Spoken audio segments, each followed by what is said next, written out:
Hey friends, Mark Holmes here. Joe Boo, of course, is hanging out in the truck because he's a lazy ass. And as always, I want to thank you guys for watching, commenting, and subscribing to the Joe Boo Sports Report, because without you guys, well, I certainly wouldn't be doing all this stuff as much as I am. Well, I'm taking a little break here from work and catching up with the news on the Zeke Elliott situation. Here's how you know what you're doing is working. When the NFL comes out with a statement saying it's shameful the way they are messing with the accuser by putting out all of this information. Well, you usually say that when it's actually making you guys look bad. And right now, I got to tell you, the NFL is looking bad. The more I look into this thing and dig into it, the worse it sounds for the NFL. Because basically, as I'm reading one of the people who did their investigation work, they're saying basically Zeke Elliott's argument was theoretical. There were no witnesses or anything else to corroborate his story. And you're telling me there are witnesses to corroborate hers? All I've heard is people that are saying that she asked me to lie, that she wasn't pulled out of the car. Those are witnesses that are saying that she is that in fact lied. I haven't heard of any witnesses who have said that Zeke Elliott has lied. I haven't heard of any witnesses other than Tiffany saying that he actually beat her. And the more I look into this, the worse it seems as far as the NFL's case. And I got to tell you, to me, in my mind, it's falling apart. Now, they've already announced that Harold Henderson is going to be the judge overseeing this case, and he's pretty much the NFL's hanging judge, so to speak. The only case that he's actually sided with the player, you might say, would be Greg Hardy, where he reduced the sentence from 10 games to 4 games because basically he said that the NFL has jumped from, basically 1 or 2 games to 10 games, and that's too much in his mind. But in other cases, pretty much he has been the NFL's go-to guy, which leans towards the NFL because he was in fact employed by the NFL for a long length of time. So I feel like this whole thing is going to start getting uglier and uglier by the minute.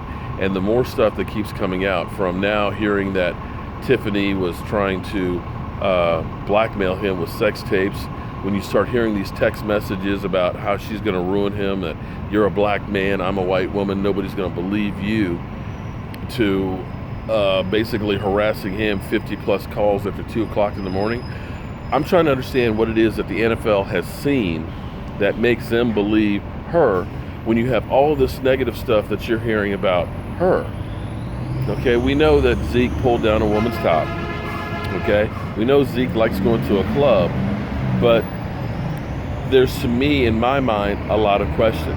Unless the NFL has a tape showing Zeke actually physically hitting her, I'm sorry, there's no proof of Zeke doing anything in my mind. But, then again, I'm a guy with a day job and a voodoo doll, so what do I know?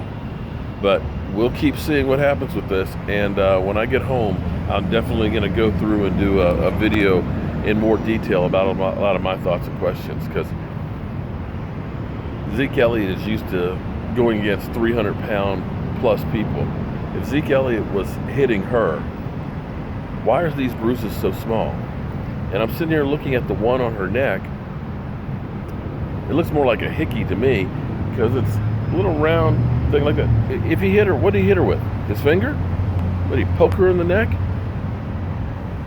The bruises on her knuckle. All these things, to me, have questions in my mind as to him pulling her out of a car and supposedly beating her. I gotta be honest, if Zeke Elliott hit her, believe me, there'd be a lot more than just some bruises. There'd be some broken bones. She'd be in the hospital. It wouldn't be, I'm just gonna walk away. So we'll see what happens, but like I said, guys, shots have been fired at the NFL, and it's getting ugly, and they're feeling some pressure right now. I can guarantee you that Zeke Elliott will not serve a 6-game suspension. Not anywhere near close to it. I'm Mark Holmes. We'll be talking to Joe Boo later when we get his refill, and we'll see what we're gonna see.